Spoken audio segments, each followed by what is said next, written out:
ধনে পাতার বড়া বানাচ্ছি। তার জন্য আমি দেখো পেঁয়াজ নিচ্ছি, কাঁচা লঙ্কা, কালো জিরে, ধনে পাতা,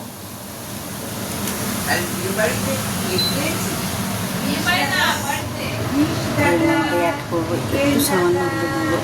যে কোনো জিনিসে একটু হলুদ গুঁড়ো দিতে হয়। দিয়ে দিলাম নুন, স্বাদ মতো নুন দিয়ে দিলাম। এবার এটাকে মাখিয়ে রাখবো, তারপর আমি বেসনটা দেবো। মাখিয়ে 5 মিনিট রেখে দেবো। জলটা বেরিয়ে গেলে তবে বেসনটা অ্যাড করবো।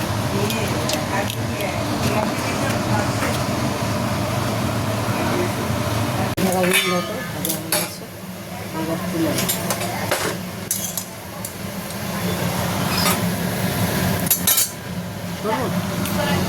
দিয়ে পাবদা মাছের ঝাল রেডি হয়ে গেছে। বেগুন দিয়ে পাবদা মাছের ঝাল রেডি হয়ে গেছে। ডিমের ডালনা রেডি। একটু গরম মশলাটা দিয়ে লাগে। আমরা ধনে পাতার বড়া বানাচ্ছি।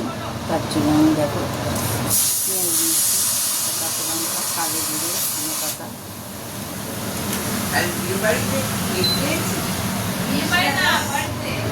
এর মধ্যে অ্যাড করবো একটু সামান্য হলুদ গুঁড়ো। যে কোনো জিনিসে একটু হলুদ গুঁড়ো দিতে হয়। দিয়ে দিলাম নুন,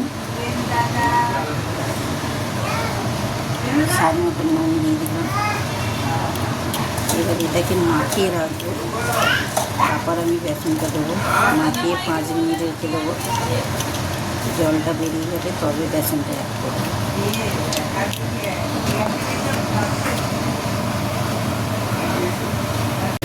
দেখো ভাজা হয়ে গেছে, এবার তুলে নেবো।